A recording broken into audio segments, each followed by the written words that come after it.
Vous vous êtes déjà demandé quelles étaient les routes les plus dangereuses du monde ? À l'heure actuelle, la totalité du réseau de la planète représente plus de 40 millions de kilomètres, soit environ la distance qui sépare la Terre de Vénus. Et vous vous doutez bien que certaines portions sont, comment dire, plutôt périlleuses. Alors c'est vrai, parfois, on a tendance à se plaindre de certains itinéraires. Mais croyez-moi, ce que nous connaissons en France est très différent de ce qui vous attend sur certaines routes disséminées aux 4 coins du globe. Voilà, les choses étant précisées, remplissez un jerrycan et attachez votre ceinture. Nous partons découvrir mon top 10 des routes les plus dangereuses du monde. On retrouve en 10e position la route transsaharienne. Longue de 4500 km, elle relie la ville d'Alger à Lagos, au Nigeria. C'est vrai, ça prend du temps, mais on peut faire des étapes, me direz-vous. Eh bien, pas vraiment. Je vous invite à sortir vos livres de géographie pour faire le point. En effet, cette route traverse le désert du Sahara et les possibilités de ravitaillement y sont presque inexistantes. Et puis, il y a le climat, avec ses éventuelles tempêtes de sable et des températures qui avoisinent facilement les 50 degrés Celsius à l'ombre, dans un endroit où il n'y a pas d'ombre d'ailleurs. Donc oui, personne n'est à l'abri d'une surchauffe du moteur. Ajoutez à ça les menaces de vol et de kidnapping sur le trajet, bref. À moins que vous ayez une véritable passion pour le sable, j'aurais plutôt tendance à vous conseiller de longer les côtes de l'Afrique en bateau. Cette histoire vous a donné chaud ? Très bien, alors allons faire un tour du côté de la Sibérie pour découvrir mon top 9. Yakutsk, la ville la plus froide du monde. Pourtant peuplée de plus de 300 000 habitants, elle est reliée au reste du réseau routier par un unique accès. En été, tout va bien, les températures sont même étonnamment élevées. Mais en hiver, le thermomètre peut descendre sous la barre des moins 40 degrés Celsius. Et là, il faut être particulièrement équipé pour affronter le froid. La petite laine et le thermos de café, c'est pas suffisant dans ces contrées polaires. D'ailleurs, restons-y un peu dans ces paysages gelés, à la recherche de la 8e route de ce classement, la Dalton Highway, reliant Leavengood au centre de l'Alaska à l'océan Arctique au nord. Ici aussi, il fait plutôt frais. Et oui, c'est un euphémisme. Neige, glace et blizzard sont de la partie sur ce parcours de 660 km où les lieux de ravitaillement sont au nombre de 3. Donc quand vous voyez une station essence, il ne s'agit pas de dire « ça va, on s'arrête à la prochaine ». Non, c'est bien une question de vie ou de mort. Bon, le chaud, le froid, les conditions climatiques extrêmes, c'est fait. Alors revenons dans des endroits plus tempérés. Dans le village de Guoliang en Chine, pour découvrir son tunnel creusé dans la roche d'une falaise. Rien de très extraordinaire, me direz-vous. Et pourtant, cet itinéraire relie le réseau routier de la vallée au village de Guoliang, perché sur un plateau. À l'origine, les habitants empruntaient un escalier taillé dans une paroi de 1700 mètres de haut. Mais un peu fatigués par ces longues marches, et on peut les comprendre, ils se sont permis de demander la construction d'une route, ce que les autorités ont bien entendu refusé. Qu'à cela ne tienne, 13 villageois se sont attelés à la tâche et ont creusé la falaise de la montagne à coups de marteau et de burin.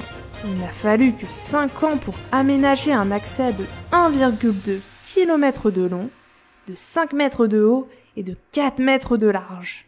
Alors, c'est vrai, le croisement entre 2 véhicules est plutôt complexe, et il ne vaut mieux pas avoir le vertige. Mais on ne peut que saluer l'exploit de cet ouvrage entièrement construit à la main.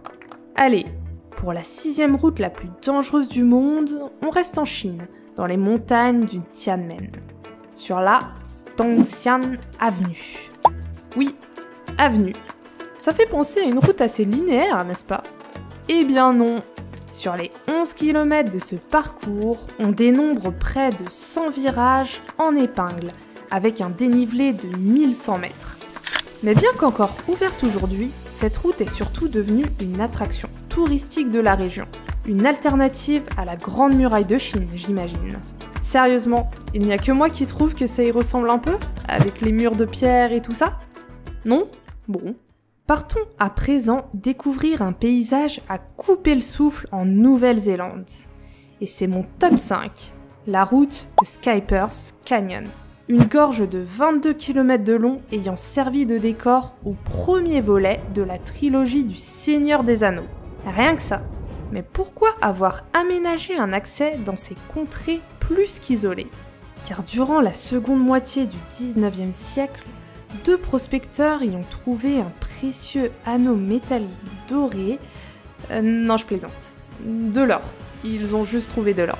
Et du coup, d'autres prospecteurs sont arrivés en nombre. Donc, dans l'urgence, quelques chemins étroits et escarpés ont d'abord été créés. Mais les accidents de mules et de cheval étaient monnaie courante. Monnaie courante pour l'or, vous l'avez? Bref. Il a donc été décidé d'aménager une route, dont les travaux se sont achevés en 1890, soit presque à la fin de cette ruée vers l'or. Certaines mauvaises langues prétendent d'ailleurs que sa construction aurait coûté plus cher que l'ensemble du métal précieux trouvé dans les gorges. De plus, cette route à flanc de falaise est par endroits très dangereuse, à tel point que dès 1900, elle est interdite aux véhicules à moteur. Cependant, sous la pression touristique, elle a finalement été réouverte, car il est vrai que le paysage demeure époustouflant, et l'adrénaline est au rendez-vous. Je ne donnerai qu'un exemple, un endroit pont suspendu de 96 mètres et culminant à 90 mètres d'altitude au-dessus de la rivière Shotover. Mais traversons à présent l'océan Pacifique pour aller faire un tour en Bolivie sur la route surnommée Death Roads. Si vous avez 2 ou 3 notions d'anglais, je pense que vous avez saisi le fond du problème. Cette route, c'est 80 km de précipices, des risques de pluie et de neige à l'origine de glissements de terrain, causant jusque dans les années 2000 près de 300 accidents mortels par an.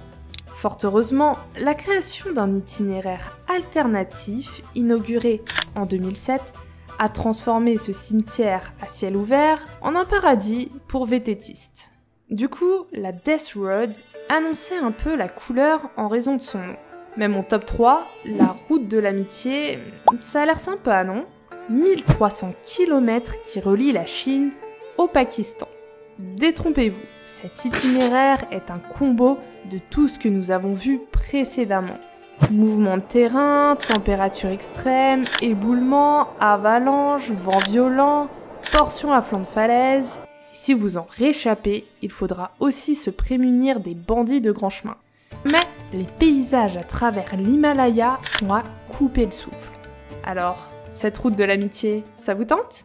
Ou peut-être préférez-vous la Karnali Highway, en 2e position de ce classement, qui, toute proportion gardée, n'est pas très éloignée, au Népal. Inaugurée en 2006, cette route permet de relier la zone isolée de Karnali à une autre plus densément peuplée. Disons les choses clairement. Sur les 232 km, seules de petites portions sont en asphalte. Et puis, la route doit parfois fermer à cause de la mousson. Et puis, il y a des glissements de terrain, avec de nombreux morts. Et puis, on pourrait surtout se demander pourquoi maintenir cet itinéraire.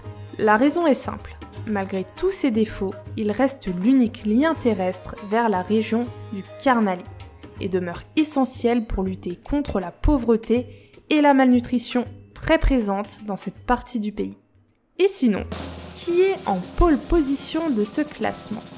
La Bayburt D915 en Turquie, que le site internet dangerousroad.org recense comme l'itinéraire le plus risqué au monde.